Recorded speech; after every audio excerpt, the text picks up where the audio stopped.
Ladies and gentlemen, welcome to the Above the Bar podcast, where each week we belly up to the bar with a new guest, find out what they do, who they are, and what makes them great. So sit back, relax, and enjoy.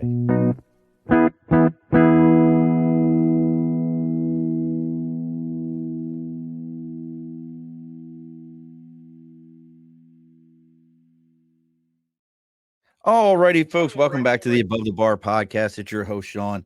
I gotta love this. Already we're getting some folks. Lori Tucker's already popped up, and TU Comics has already popped up on Instagram. So we've already got some folks popping up on Instagram. We're bellowing up here today. I don't even know what day of the week it is. I know it's a Wednesday. What day is it? Today's May 8th. So we bellied up here. It's early in the month of May, getting in here to the first full week. And with a first full week, why not have a person who has got a full life, full of adventures, full of travel, full of things that he's done, so he can give us the full scoop. You see that? Everything's full. Give us the full scoop. Joining us from what some people say is the best place in the U.S. to get pizza. I'm debating that because it's very debatable in my opinion, because I feel like Atlanta's the best slice of pizza I've ever had, and I've said this many times. But joining us all the way from Connecticut, it's Mr. Anthony Carter. Hello, how are you? Look at that. You get applause and everything, brother. So how are things in Connecticut right now? They're cold. I'm cold. I moved here from California. Listen, you said this earlier. What is the temperature right now in Connecticut? It is 68 degrees. Brother, it's not cold. It is not. When you've lived in California for a long time, it's very cold. Yes. I lived in North Carolina for years and then moved up here. Mm-hmm. And that was my big, eye opener coming to upstate New York, was when people were like, hey, it's going to be a real humid day today. It's going to be like 80 degrees with 70% humidity. And I'm like, I still have to Carolinas. It was 95 with 100% humidity. What are you talking about? Right. It was the same when I lived in Nashville. Yep. That's been a long time. Nashville is one of the. I've never been to Nashville. I've been to East Tennessee. That's where my mom's people are all from, is East Tennessee. Okay. So I do like, they eat good in Tennessee. What just happened? Yes, Hold they on. do. That's a good eating. That's a good eating state right there. Like everything can be fried, battered, or plucked out of the ground in Tennessee. Yeah, and lots of sweet tea to wash it down. Oh, glory that is. A place where I don't have to say, can I get a sweet tea? And somebody goes, there's sugar on the table. Right. It feels so That's sinful. very true. That's very true.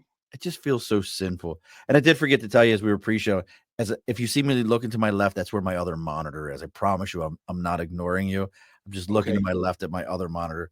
Nate's already popped up talking about Baltimore's better. Nate, we do eat good in Baltimore. That's where we're all from. But I'll tell you, man. No. You don't get pizza in Baltimore. That's where you get the seafood from. The crab. We do get amazing seafood. But you know what? We got some really good pizza and sub joints. That mid-Atlantic food scene is very different, because Philly, Baltimore, Delaware, we kind of like, they're like, certain things will cross those lines. Like, have you ever had a tasty cake? Yes, of course. Are they not the most glorious things in the world? Yes. And that's like a big mid-Atlantic thing that people don't understand, how glorious a tasty cake is. But hi folks, welcome to Eating Like a Fat Kid with your host Sean. Let me tell you how I'm going to do it today. Yeah, we do have, Nate, you're absolutely right. We do have the best seafood, but it's very different. Baltimore seafood is so different because we steam everything. Everything has, like, if it's a shellfish, we steam it. Where like most places are going to fry it or grill it or something like that, we steam it and try to keep all that flavor right there. And I'm going to give you the key to all Maryland steamed seafood right now. You ready, Anthony? I'm going to tell you the secret. You ready for the secret? Apple cider vinegar. Oh, okay. It's apple cider. We steam everything in apple cider vinegar. That's what makes it all better. But we can talk about food here in a minute, because that's why Anthony's here. He's going to talk to us a little bit about food and eating and health concerns for Black men in their community, how he's helping them out. But before we do that, let's go ahead and take care of some house cleaning. as always, folks, over my right shoulder, we got the big board for Sticker and a Cause. If you got something you're supporting, like Anthony, you've got a program, something you're trying to get out there, and you've got a sticker for it, you can reach out to me on Facebook, LinkedIn, YouTube, Twitch, X, Instagram, TikTok, on our website, theabovethebarpodcast.com. Let me know what you got going on. I'll send you the address where to send your sticker to. Then we read about you live on the air. Everybody gets to know about you and a little bit of free publicity there for you. So it's, again, folks, that's Sticker and a Cause. The other thing we got going on, as always, folks, we got to talk about our sponsors, and that's Budget Blinds of East Greenbush and Budget Blinds of Hudson and Coxsackie, New York. The North America's largest custom window treatment company. They've been in business for over 30 years, specializing in blinds, shades, shutters, drapery, motorization. Folks, if you've never seen motorized window treatments, they have everything from a simple wand that hangs off the window that's got 3 buttons that just go up, down, and stop, all the way to stuff that you can reach out to your smart devices, call its name, and tell it what window, and it'll raise and lower it for you. And the other thing, they work with some pretty big name companies like Hunter Douglas and Custom Brands Group, who have just recently, as of last year, were approved that if you get honeycomb window shades from Budget Blinds and get them in your home, you can claim 30% of your product cost up to $1,200 as an energy efficiency credit on your taxes. If you don't know what that means by a credit, folks, that's $1,200 back to you. So you buy the window shades, you get a $1,200 credit. You're going to get $1,200 back out of that deal. So you buy $2,000 in window shades, you get $1,200 back. 30% of the product cost. You're not going to get $1,200, but you understand what I'm saying. So make sure you're reaching out to Budget Blinds of East Greenbush, Budget Blinds of Hudson and Coxsackie, New York, or whatever Budget Blinds is near you. Let them know you're there to belly up to the bar, and they're going to go ahead and give you a 15% discount off your entire order. That is Budget Blinds. All right. All the house cleaning is done. We had everybody showing up over here on Instagram, but all the house cleaning is done there. Anthony, how are you today? I am very well. I'm a little, a tiny bit tired. I started a new job and I'm working with 7th graders Oh, who well. have a lot of energy. Oh. So I'm teaching the social studies for a middle school here in Connecticut, and I'm working with 7th graders, and they have a lot. It's 100 of them. So I have like 6 classes, and they come in back to back. So I'm trying to, memorize their names, keep people in line, teach, get them to the next thing, convince them that it's important to, learn how to write, learn how to think, and go to the 8th grade. Now in 7th grade, is that world history in Connecticut? It is. We just finished doing a lot of studying on genocide. So we're doing a lot of stuff on. We just Really? finished a chapter on genocide about a week ago, and I am working with them primarily on a lot of critical thinking and a lot of writing. So we're doing a lot of things around how you build a community. And Okay. how do you build a community, in your classroom, in the school, in your town? Basically, how do you become a global citizen? And so Interesting. I'm doing it step by step with them and getting them to think about things and how, trying to get them to connect, genocide and the way people allow certain things to go on with some of the things that are going on now in terms of how people interact. We're trying to get them to draw the parallels. And it's tough because, like I said, they're 13. Right. And they're still pretty sweet. But So it's I, interesting though I that you're have talking genocide though. That's I'm curious, like with the curriculum, and not to get off topic of what we want to talk about, but that I think it really falls into what you're trying to do with, helping Black communities and Black men in general mhm. with, healthier eating, healthier habits. Does this focus, like the curriculum that you're given, is it like, does it try to teach like the only genocide that ever happened was the Holocaust, or does it like, no, we have uh the Tutu and gosh, what was the name of the other tribe? I know who you're talking about. Like does it Yeah. get into like a lot of those other genocides that are even modern genocides that have happened, or does it kind of just, hey, we only teach this one, this is the one we teach, or are you able to go off into some of the other topics? From what I can see, we're able to go off on other topics That's because amazing. they cover a lot of different things. And of course, they talk about the Holocaust, but they also talk about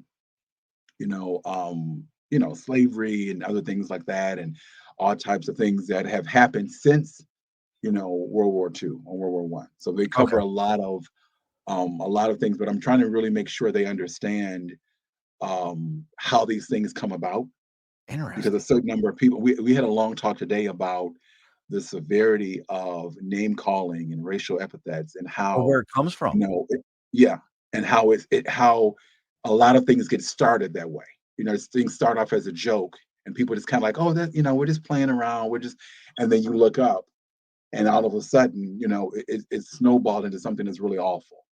And Absolutely. I was talking to them today about the possibility of what it would look like to actually have really serious conversations about these topics. And what I told the class was that, when these topics come up, we're not at a point yet we can have really serious conversations.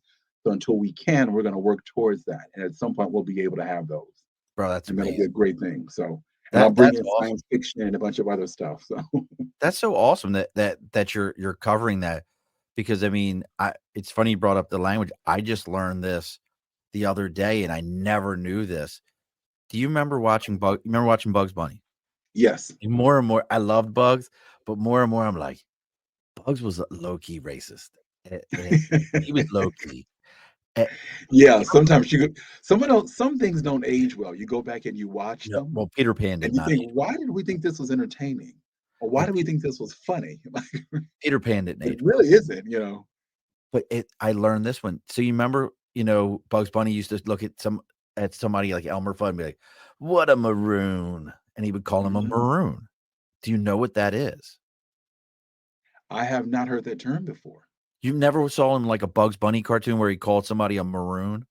I've heard him say that, but I didn't know as a kid, I So a didn't know what. maroon goes back to a it was a derogatory term that came from a early African tribes that had escaped slavery Mhm. and had gotten away, and but something had happened where they had, they got called this. Let me see, because I'm messing it up, but it was like maroon name. So it was interesting because we have the band Maroon 5, Right. and but it was this very interesting where it was like, really, like was a derogatory term. Maroon. See, now I've got into it. I'll find it because that's not what we're here to Okay. talk about. But Okay. I make a lot of left turns. Maroon That's as okay. Long as we come back. and it was yeah. So maroon is a derogatory slang term used to describe someone as an idiot or fool. The phrase "what a maroon" is an idiom referring to an idiot. First by Bugs Bunny. Where it is, I can't find it. I'll find it. But, either way, so we talked a little bit before the show. You've Mhm. traveled from the Midwest to California, now back east, spent some Mhm. time in Japan, spent some time in you're a very world traveled man. And now you're in Connecticut, Mhm. in the land of milk and honey for you right now. That's your new land of milk and honey. Um, Okay. but but you've started on a journey. You're you're a vegan now, Mhm. and you learned about a new vegan drink before the show Right. called Right. called rye whiskey. It's Right. completely there's no animal products in this at all. So I guess what I'm curious before we get into, how you're trying to help black men to understand, you know, these health concerns. What started you on your own personal journey to say, "Hey, I've gotta change my diet"? The reason I started was because I had been sick for a while. I was always having headaches. I was always dizzy. I couldn't sleep. I had all these health concerns, and I didn't deal with them, and I kind of put them to the side, and I just attributed them to getting older. Like, okay, I'm getting older, and I got to go to work, so I'll deal with that later. I'll deal with that later. And I'd gone to the doctor, and they had taken me off of work 4 times. Like 4 times, they were like, okay, we don't know what it is, but it might be stress, it might be any number of things, right? So at one point, right before COVID hit, because my birthday is in February and COVID hit really hard in California at the beginning of March. Yep. So right before COVID hit, I went to the doctor. It was either on my birthday or maybe 2 weeks before. I went to the doctor. They took my blood pressure and it was through the roof. And the doctor who took it, she took it 4 times because she Wow. could not believe it was that high. I was walking around and I hadn't collapsed, that nothing had happened to me as of yet. And she kept saying, "Well, has anything happened?" And I was like, "No, why are you asking me that?" And she took it. It was super high. It was like 145 over 90 something, which is really high, right? And she actually told me, "You're getting ready to have a stroke. You're going to stroke out." So then the conversation became, "I want to put you on medication to deal with this."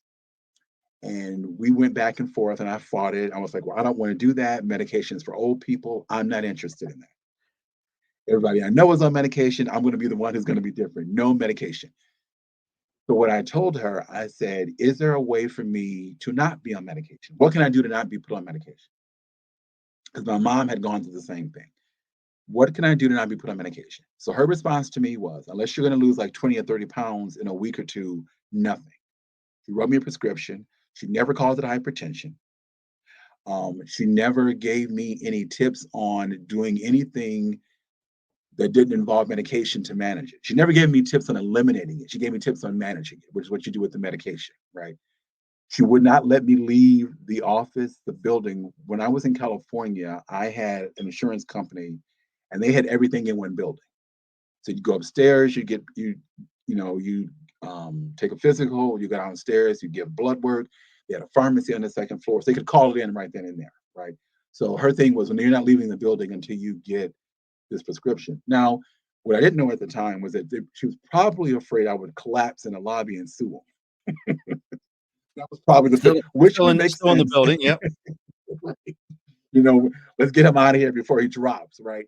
So I got the prescription, grumbled about it, went on them, went on this medication, felt different, didn't feel necessarily better, but felt different because I was managing it. Still eating junk, still not, still not taking care of myself, but just popping these pills and going to work. Like the only thing that changed in my routine was that now I'm taking this pill every day.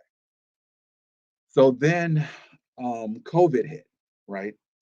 And I truly thought when COVID hit, okay, that's it, folks. This is the apocalypse. Yeah. We're all going out of here. I was waiting for the zombies to hit Long Beach. I was like, okay, I'm just going to sit here and Yes. wait for them. Game on. So my thinking was, well, if it's the apocalypse and we're all going out, who cares about health, right? Bring on the chili cheese fries. Bring on the carne asada fries. Bring on the ribs. Bring on the hot wings. You're talking about pizza. Bring on the pizza, right? Yeah. Because they told us, everybody told us, all the media sources told us, we're going to get this handled in 2 weeks, right? That was the first big, Oh, we're I going don't even remember that. Oh, to, yeah. we'll see. First it was 2 weeks. Then it was, then I think they bumped it up to a month. Then it was supposed to be by Easter.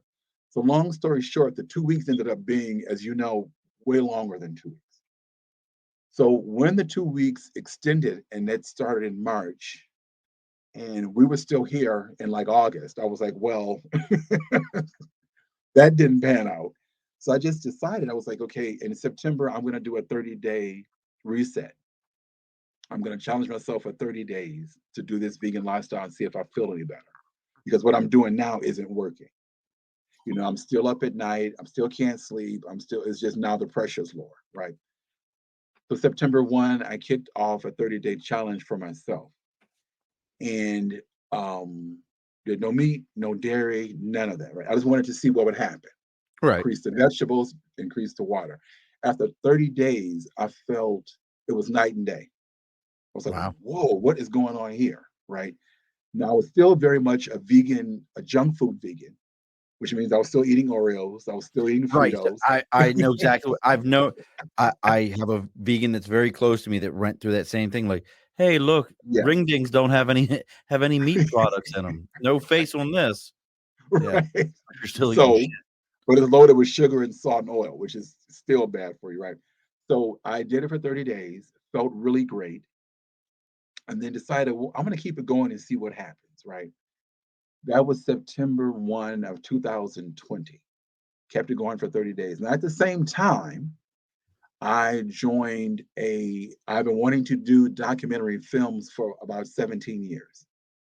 At the same time I started this vegan journey, I got this opportunity. It literally fell in my lap. Somebody sent me a flyer via text saying, "Hey, you want to make films? Come to USC and learn how to make documentary films." Oh, that's cool. And the name of the course was called Documentary Filmmaking for Social Change. So I immediately jumped into class, right? Jumped into class, started learning how to make films, started doing this class every week, still vegan, you know. Thanksgiving came and went, no turkey, none of that business. Christmas came and went, no turkey, none of that, no ham, none of that business. And I said, hey, the sound effects, okay. Sorry, bro. It felt great, felt really great about what I was doing and how I was feeling. Kind of kept going and kind of kept going. At the same time, I'm in this film class trying to figure out what film do I want to make, because that was the goal of the film class. In 9 months, you should have a short made, between 15 and 30 minutes. Originally, I was going to make a film about police brutality and Black men, all the stuff that was going on. And the more I started working on it, about halfway through, like most creative projects, everything collapsed, right? The bottom fell out. This didn't work out. This person pulled out. And then I thought, well, what am I going to do? Like, what story do I want to tell? And then somebody said something very interesting to me. They said, you could do a film about police brutality, right? And that's well within your right.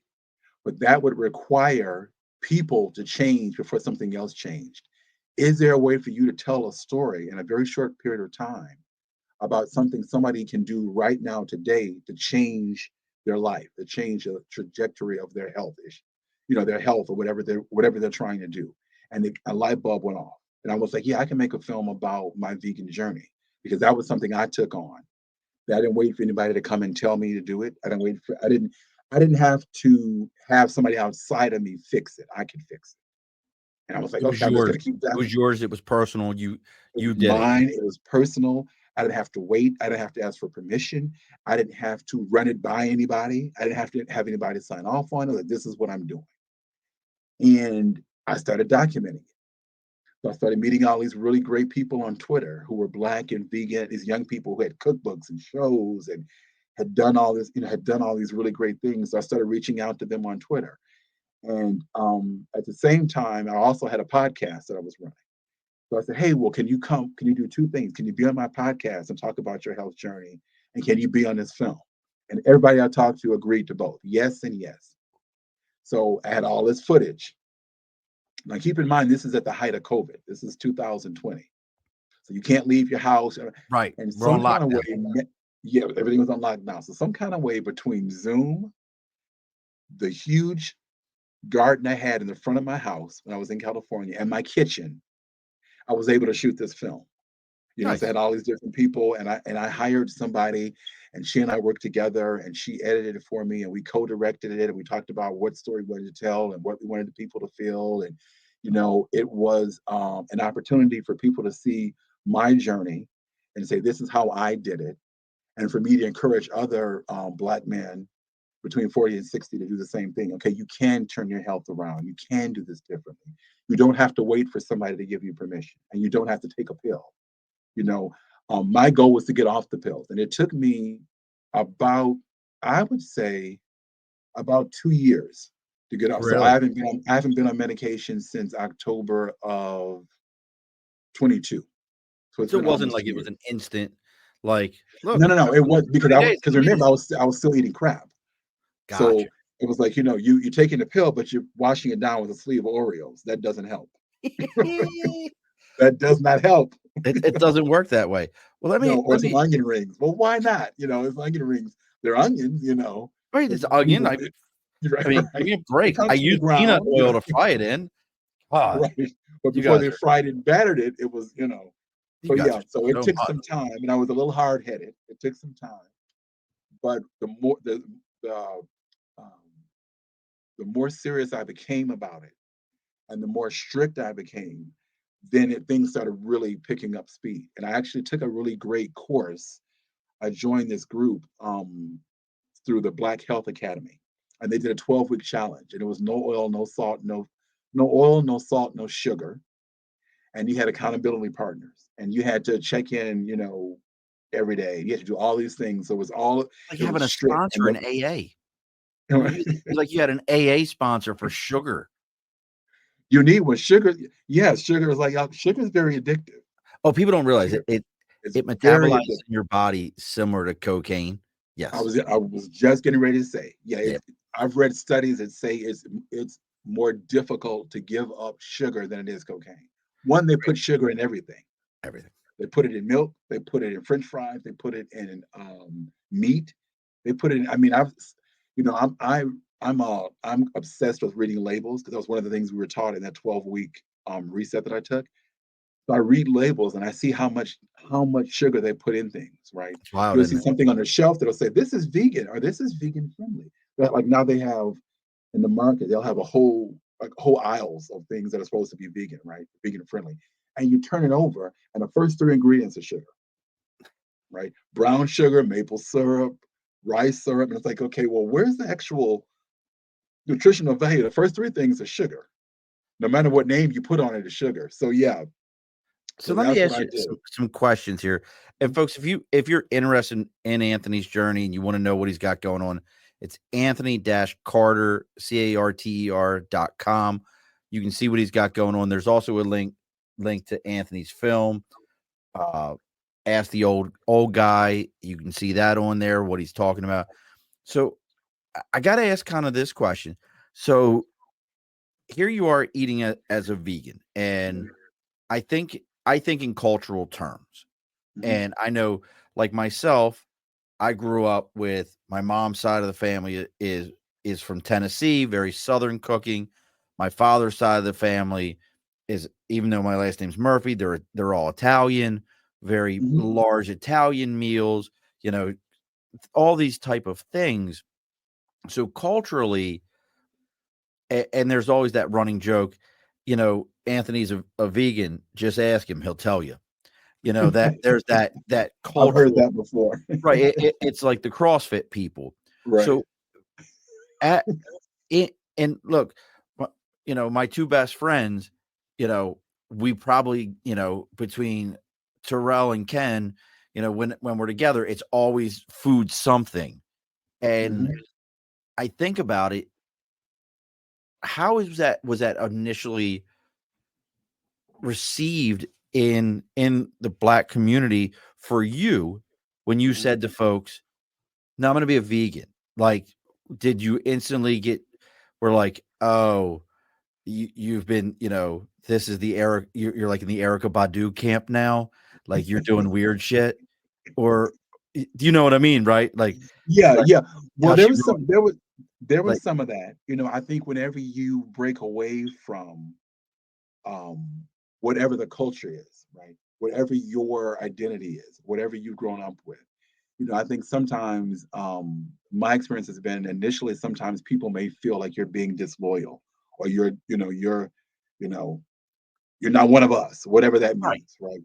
And so people may take it personally. And so I think there is some of that, like you said about Erica Badu, there was some of that, right?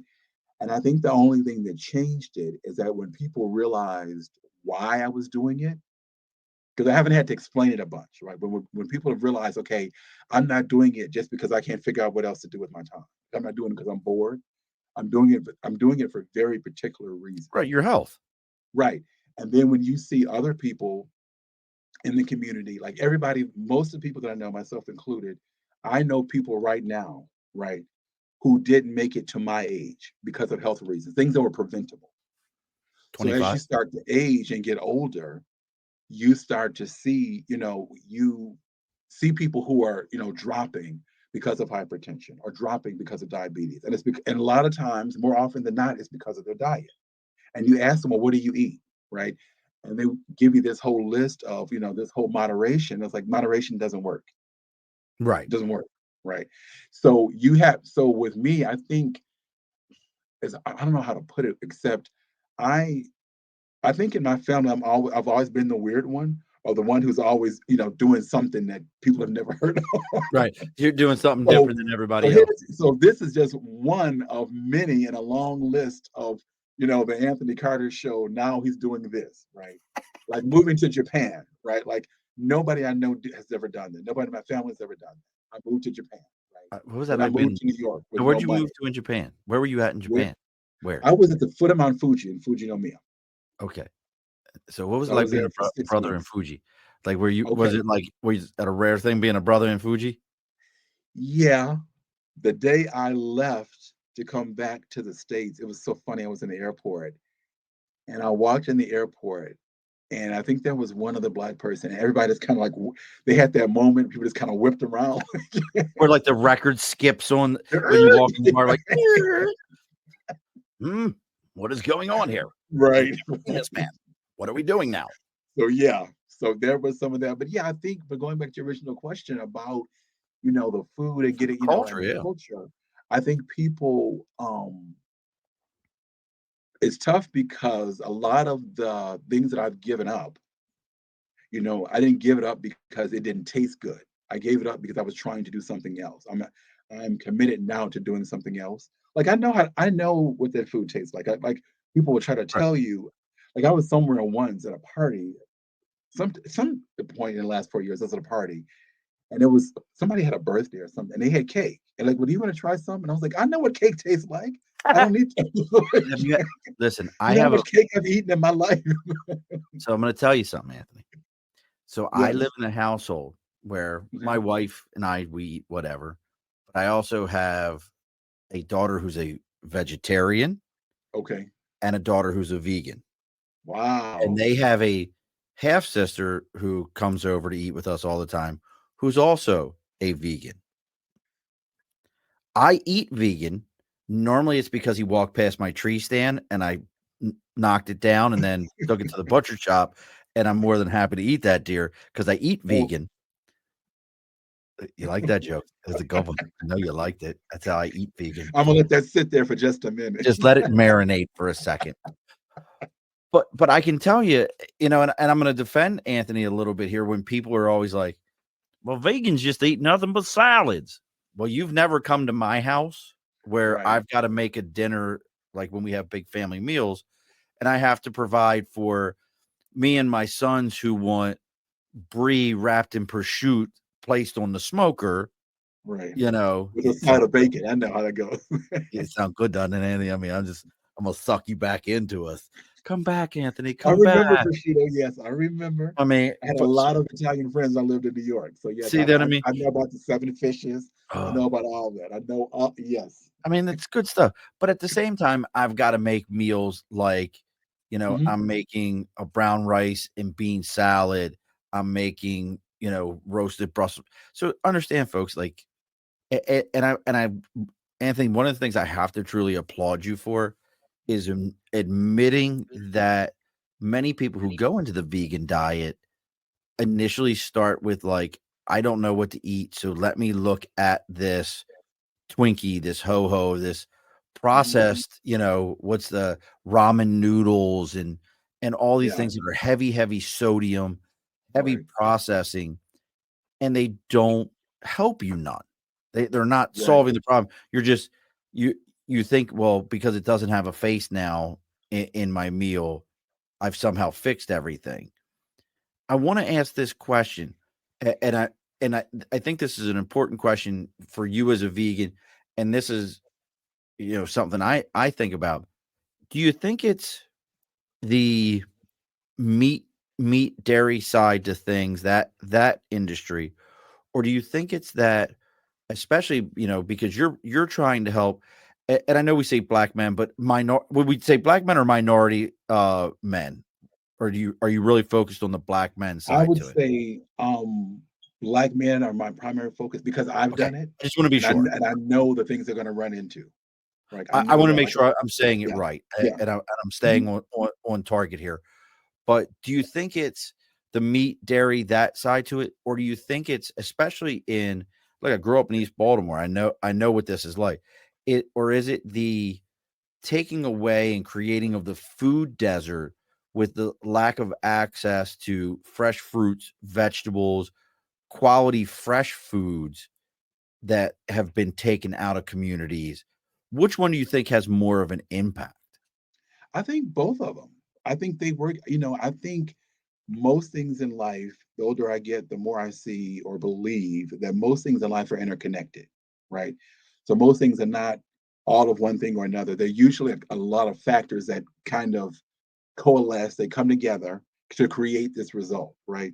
So for example, when you talk about food deserts, right? Or you talk about certain neighborhoods that don't have fresh food or fresh vegetables, I know for a fact that, what you how does it go? What you crave, you consume. What you consume, you crave, right? Right. So when you give people things, and because I work with a lot of young people, I see them eating junk all the time, All the time. right? And I know that starts. It's like it starts early. It's just like for example, when I was living in Japan, right? You can see the diet they fed their children. Now, whether or not, and because it's a child, they don't get to decide, oh, I don't want to eat that. I'm going to grab the car keys and go get something else. So you grow up eating whatever people put in Right. front of you, right? So then that becomes the culture. So if what's put in front of you is greasy and salty and sugary, and you use food, like you said about you and your buddies getting together, Right. I would be willing to bet that you and your buddies getting together is primarily an emotional connection for you guys to connect. It just happens that you do it Absolutely. around food. So, th- so there, Absolutely. so, 1000%. so logistically and logically, you can get together without eating. You don't have to have food to get together, Ooh. right? So- I mean, okay. I mean, you don't have to have it, but the agreement between the three of you is this is part of the equation, right? Right. This is Absolutely. what we do. So a lot of it is unlearning, like what I just said about this is what we do. So when you talk about a food desert and you talk about how people in the community have almost been trained or indoctrinated to like certain foods, right? To eat certain foods. Right. And it's kind of, and you literally have, when you take things out of your diet, I was telling somebody this on another podcast a couple of weeks ago. When you take things out of your diet or eliminate certain things, you no longer have a taste for them, right? Your taste buds will change. Right. Like I haven't had chicken and beef in such a long time. I have no craving for it, like none. Like even when I smell it, I'm like, what is that? Like, because I haven't had it. I haven't when I was eating it, I craved it. You Right. know, you're eating hot wings, so then you crave hot wings. But when you haven't had a hot wing in 4.5 years, you don't think about it. I don't know what I would do with So that. it's a combination of things. I mean, I it's so interesting. And again, folks, Anthony-Carter.com to see what Anthony's got going on. So staying with what we're talking about here, when you're approaching communities, or let me roll this back a little bit even further. How are you approaching, you know, that 40 to 60-year-old black male community to say like, hey, this is the reality of and I wanted to ask this, and I've seen a lot on it and I understand it. Like when your doctor was saying, hey, no, you got to take this medication, you got to take this medication. I want to ask this question, and this is kind of a tougher question to ask. Do you feel like the doctor forcing the medication on you instead of accepting the fact that you were like, no, that I could change my diet and I could be better? Was that medical stigma that comes with some of the issues that the black community has with the medical community, where they're like, yeah, nah, you can't, like, you're gonna have diabetes, you're gonna have this, you're gonna have that. Did you feel that it was that way? And then how are you approaching other black men to say, look, this happened to me, this is how we change it? Okay, so that's two different things. So let me answer It the is two first one questions, and I first. know it was just Right. stuff So that's when in my head. This is how my brain so works. that's okay. So the first question, what I felt initially, what I still feel, and what I've seen happen over and over and over again is that you go to the doctor and people automatically make assumptions, right? When I went and they put me on the medication and I went in and had my blood pressure checked, I was 52. So the assumption is, well, you're 50, you're black, you're male. We probably should have done this a decade ago. And I'm thinking, well, where'd you get that from? Like I don't know where that comes from. You know, I know a lot of times what I've seen is that people will make assumptions, doctors, because this is what people are taught. Right. This they look at you and they immediately pull out the pad, right, and start filling it out. Let me get you this And there's some prescription. things, and there are some things you cannot change. And my mother and I always joke about because she had a doctor that pulled that with her.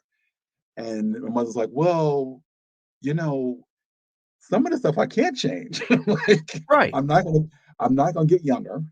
I'm not gonna be non-black when I come back the next time I see you. So that's not gonna we're not gonna switch That's that. That's not shit that's don't work not an like that. option. Shit don't work that way. That's not an option. So what can we do given the set of circumstances, right? Which is once again why I made the movie. When I approach other men about it, what I find is that each one, I know some of the hurdles and some of the things they've been fed in terms of what they should be doing, what their health should be like. So what I usually end up doing is talking to people. I try to talk to people on an individual basis, and with questions around, um, if you were not taking this medication, or if you were in optimal health, what would that look like for you? Like, just getting people to think about what would that look like for you? What would you be able to do? What would you dream? What could you envision for your life if you weren't managing this condition? Because it is managing it when you're taking medication, Right. right? 100%. Um, and my thing is, why don't we eliminate the need for the medication? And then it frees you up to do other things because you're not worrying about that all the time. So for me, it's an individual case by case basis. I go on Facebook every week and I do, for lack of a better term, a friendly, loving rant about hypertension and my goal to get 100,000 of us off the meds and get healthy and go plant based if that's what they choose, but to definitely get healthy, right? Um, so that would be my take on it. And now, does that answer your two questions? Because there were two Well, it different it things. does because, Yeah. you said, now my next question though is because it's and folks were it I find this absolutely fascinating because Mhm. I was somebody, look behind the curtain for a minute. I was probably 20, I think about 23, 24 years old. And I remember the doc coming to me like, you have high cholesterol. I was in the Marine Corps. I was PTing all the time. I Mhm. was, I could eat whatever the hell I wanted to eat, but I was very active person. So when they're always like, you need to be more active. Bro, you couldn't get more active than where I was at.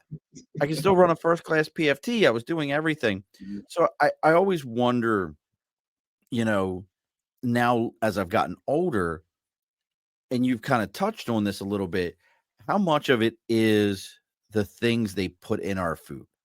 You hear about like I can't like I know the minute you give me something that has aspartame in it, which is Mhm. which is absolute garbage, folks. If you have anything with aspartame, throw it away. Don't give it to your children. It's garbage. I don't know why we deal with it. Most westernized countries have outlawed it because it's so Mhm. bad for you. Um, but are you putting together and we're getting close to closing the bar here, folks. So again, check out anthonycarter.com, Anthony-Carter, I should say. But are you putting together, have you put together, I know you're doing the Facebook stuff. You've got all the are you still doing the podcast?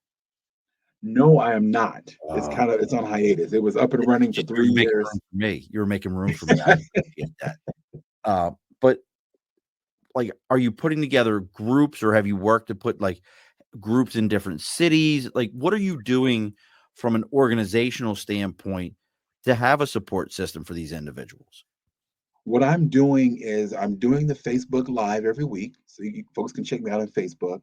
The next step after that, I want to do like an introductory workshop, like a 2-hour workshop, just to give people like kind of the lay of the land, some basic information, tell my story. This is what I did. With ideally moving into after that, then moving into coaching and having workshops, larger workshops for people to come in for Black men 40 to 60 to come in and who are committed to combating hypertension without medication and the addition of a whole food plant-based lifestyle. I want them to come in. I'm going to commit to doing 12-week workshops and say, okay, we're going to clean this up in 12 weeks. Now, the goal would be that after the 12 weeks, people will have individual goals, right? When they come in, this is what I want to see happen, or this is what I would like to have happen. And the goal is, my personal experience has been, if you can commit to something for 90 days, 12 weeks, you're probably going to stick with it. I would agree with that. Or if you don't stick with it, if you go off the rails, or if you, fall off the wagon, you'll at least know how to get back, put yourself back on the right track. So yeah, my goal next is a free workshop, and then to do coaching workshops. Now, why vegan, not vegetarian? Good question. Because typically, make sure I get this right. Well, vegetarians usually, the ones that I know, and when I was dabbling in that, I was still eating cheese. Yeah. And still looking at me. That's why I'm asking. That's why I'm asking. I mean, I really like But cheese. that was the tough one for me to give up. Cheese and crab cakes. That was hard. It was You could have been okay, a pescatarian. You could have been a pescatarian. I've always said, if I could do any diet, I could do a pescatarian diet. If you just told me, hey, look, all your red meat's out, but you could eat fish and shellfish and stuff like that, I'm good. I could do that. But the stuff that's in fish and it's in the oceans, I mean, you wouldn't necessarily want that in your body either. Yeah, I remember reading an article that said, what was it? Wild salmon is better for you than farm-raised salmon, because farm-raised salmon has a higher mercury level, something to do with the fish itself. It gives off something. Right. Whereas tilapia, which folks, tilapia, if you think tilapia is fancy, it's not. Tilapia is not a fancy fish. It just got a fancy sounding name. But tilapia is an example of a fish that is better farm-raised than it is if you had wild. You actually have to do your research into some of them better farm, but I find that interesting, because you could have. And this is just for me. Yeah, this is how I do things. It should I be know for you were in the armed services. For me, I'm typically, and it has gotten me into trouble on more than one occasion. But I'm typically all or you nothing, in trouble. right? I couldn't imagine, Anthony. So it's typically all or nothing. So either I'm not eating any of that because I'm on this path, which is why I don't do the flexitarian and the pescatarian and all this. What is a it's flexitarian? Okay, are we in or out? What is a flexitarian? A flexitarian is, I've known people that do this. A flexitarian is somebody a gym workout. They eat. No, that's a whole other conversation. No, the flexitarian is somebody who eats maybe 5 days a week.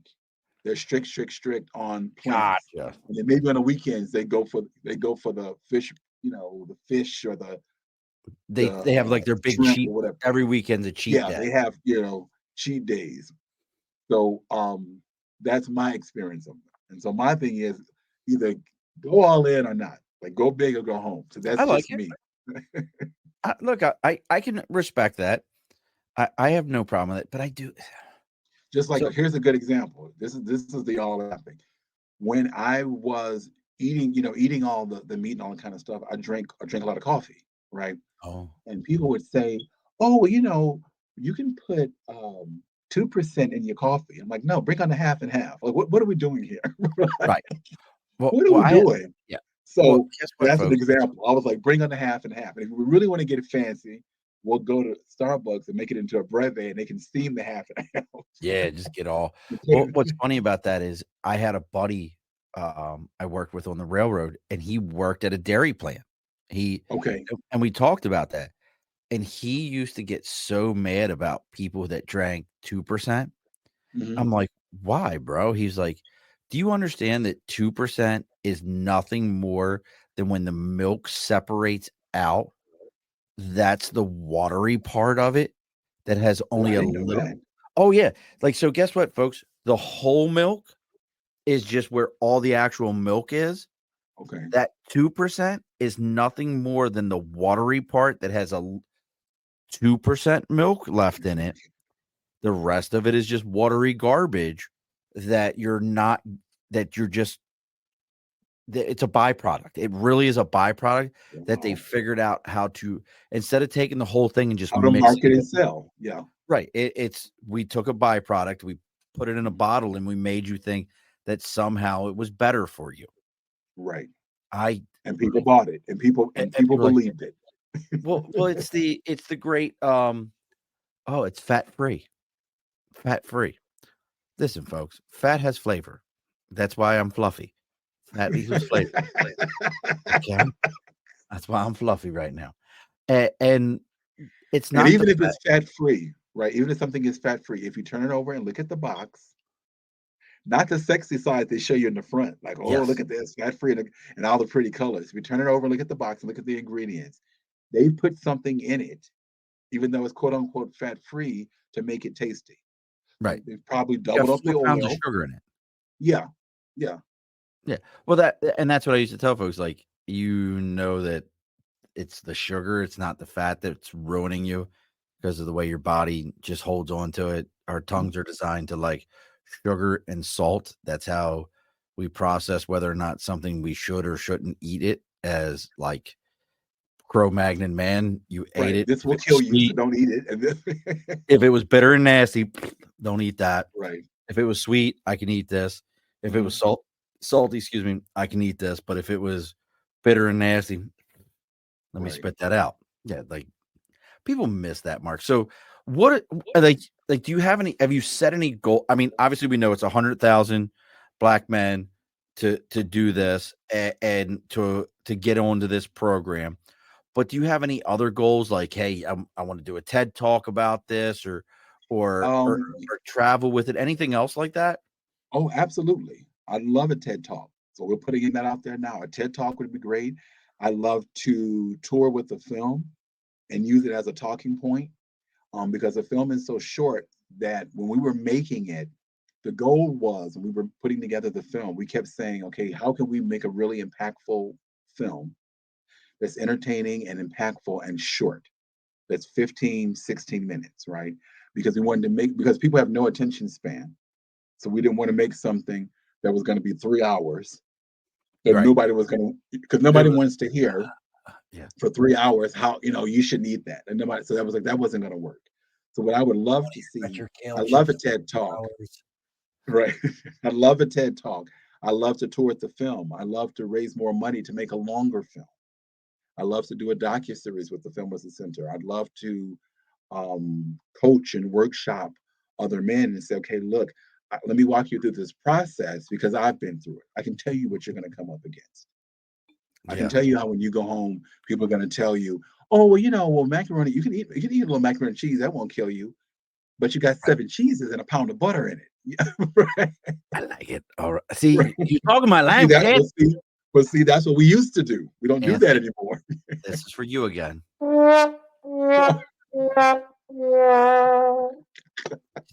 You're making it tough on me, bro. I like you a lot, and you're making this tough on me. Like, I'm trying to save lives. I'm trying to save your life, Sean. Leave the I mean, leave the the killer 7 cheese mac and cheese alone. Leave it alone. Walk I make away. I make crab mac and cheese too, like Oh, I've crab seen that. meat in the mac and cheese, I've seen that. and then the Italian herb bread crust. I've seen that. You're making this tough. So Nate popped off. So I'm gonna ask Nate's question for him. So I actually do I don't know if I could definitely be a vegetarian. Like Mhm. that I don't have any issues with, because really I catch myself most days. I'm like, I don't eat a ton of red meat. I like chicken. I love fish. That's that Baltimore upbringing, coming out, eating a lot of fish and shellfish. But do you And I have have a just so you know, I have a recipe well, I where was you gonna can ask take these, you can take plants and I can make it taste just like a crab cake. that's not a thing. Yo, yo. You can send it to me and I'll make it. You can send it to me, Anthony, and Okay, I promise okay. you I will Hit your make it. button again. Hit your womp womp button again. Listen. No, I'm telling you, I have a friend. He's a chef. He's out of Oakland. Okay. And I think his name of his book and his company is Vegan in the Mud or Vegan Out the Mud. He has a cookbook that I bought, and he's from Florida. He's from So he doesn't Florida. even know how to make a crab cake to start with then. Okay, wait, let me finish. He's from All right, I'm Florida, listening. but he went to college in Louisiana, Well, so he definitely know how knows to make one. seafood. Okay, he knows They fry seafood, everything. They fry everything. but he's in his cookbook. He has a recipe for these crab cakes. You send it to me. I'll make I've made them, I think, twice. Now, my husband, who is not vegetarian by any stretch of the imagination, he's not vegan. So me and your husband When can I hang out. tell you, he was plowing through those crab cakes. I said, he kept jumping up from the couch. And where are you going? I was like, those are mine. Like, I made those So for you me. send me that recipe, I will make them. I Okay, promise I you, will I'll send you make them. that recipe.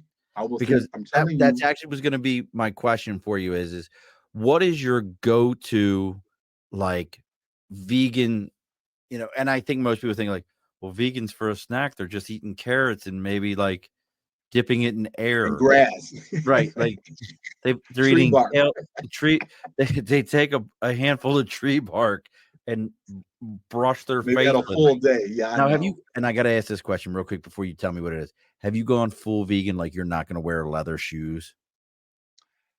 I still have leather shoes. Okay, you're okay then. Yeah. Like, listen, because I know that vegan. I've lived with that vegan where they're like, Okay. I can't wear leather shoes. This leather had a face We at haven't one gotten point. to the footwear yet. I actually have a pair of leather sneakers I was wearing today that are very snazzy Listen, brother, that I wanted to buy for about 6 years, and I finally broke down and get bought your them. buy So your sneakers. Have you some good sneakers. What you need to do is so let get me the tell you Nike, my so like the like you Nike want app. to know my You gotta get the go-to Nike app. recipe. You gotta get the Nike app. Do you have the Nike app? No. Bro, the Nike app has, Okay. like, 40% off brand new Nike shoes, and then every Okay. so often, they'll send you a code word, and you add it in, get another 25% off. Wow. I Okay. I buy my grandkids for, like, Christmas and birthdays, they only get shoes from Pop Pop, and I'm buying, like, $200 LeBrons for, like, $80 Wow. off the Nike website. Like, Okay. that Nike website or the app is the best kept secret in buying shoes. I will look it up. So, alright. So what is your Okay, go-to so my go-to. vegan I meal got and a snack? couple. Alright. Okay, so my go-to, the crab cakes, which you don't believe because you hit that horn. I'm You don't believe they're I'm gonna good. make them. I'm gonna make them. Okay, the crab cakes is one. I can convert chickpeas into tuna salad. So it's like a tuna salad or a chicken salad. Very good. Don't hit that button. Do not hit that button. Don't hit that button. Like, I'm reaching. No, no, you're not. I'm so the reaching, like so like, the tuna chickpea salad. Um, what else? Obviously beans and rice. I'm I trying to love think of beans and something rice. that I made. Oh, um, I can make mushrooms. If you saute them or marinate them, I can make mushrooms that taste like steak that you Are can you put doing on the the grill. portobello thing where, like, the portobellos Yeah, those are good. I've had that before. I like the lion's mane better. I was gonna go to that. I was gonna say the lion's mane are really good if you want to make something like make it almost like a pulled pork, or if you want to make something like Mm, I've seen people use lion's mane for like chicken, like making like chicken sandwiches. you need jackfruit for pulled pork. I'm getting to that. I'm getting to jackfruit. Okay, now jackfruit also pulled pork and barbecue. You can make really good barbecue out of jackfruit.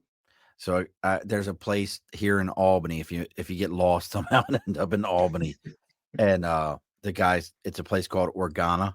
It's down in Hmm. Troy, New York, where I'm at, and the guy, he stopped doing it, just it wasn't a big seller, but I will tell you, his barbecue jackfruit sandwich, I would put it next to just about anybody's, pulled pork, Oh, really? Okay. and you would be like you wouldn't have known the difference. There was Okay. no way from a texture or flavor that you Hmm. wouldn't have known the difference. And that's what I tell and look, folks, we're getting ready to close everything up here. If you're finding me through Anthony or Anthony through me, make sure you're liking, following, sharing it. It really does make a difference. checking out anthony-carter.com. The foods we're talking about, I know most people who know me think I'm sitting around my house with a cigar and a bourbon and eating half a raw steak. I promise you I'm not. We've got a garlic garden. We've got an apple orchard. I plant Wow. vegetables. Okay. I do all those things because I'd rather eat as much of it that I know where it came from. Mhm. What's the one that we had a couple years ago? Kohlrabi. It's if you can find them in the grocery store, they're about the size of a softball, and they have Mhm. a very anise kind of flavor to them. Okay. Super, super good.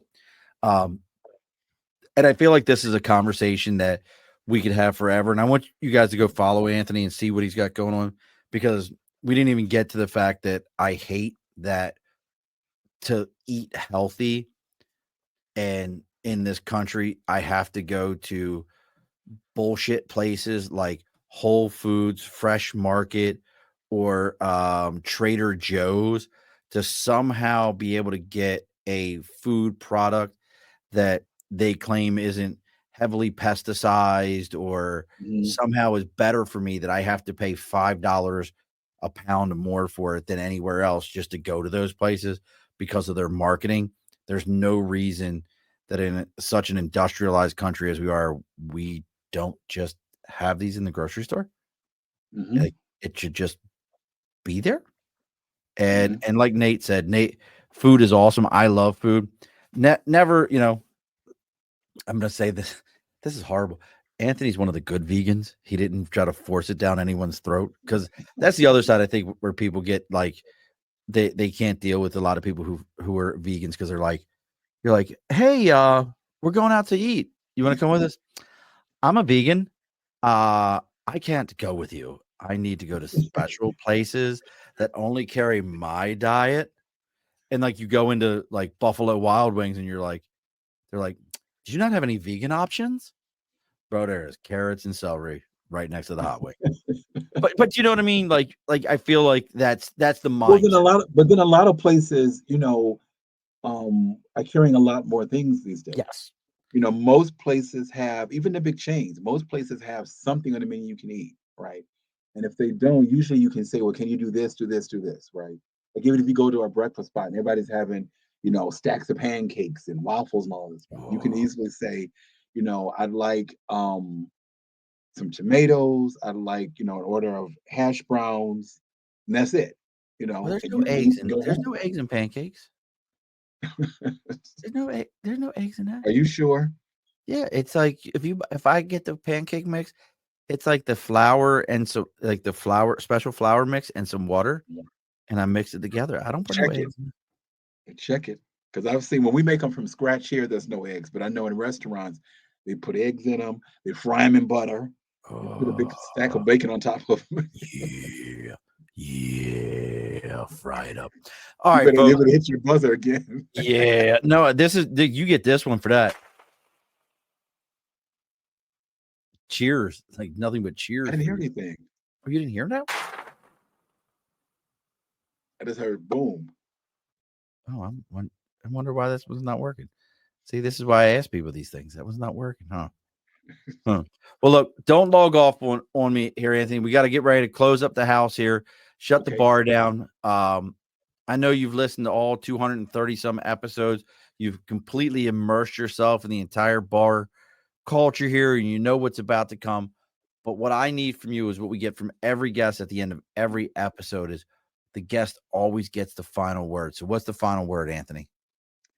The final word is take care of yourself, take care of the folks you love, and eat like you got some sense.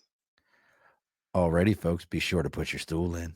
This has been a Second Front podcast presentation found on Apple, Spotify, and wherever podcasts can be found.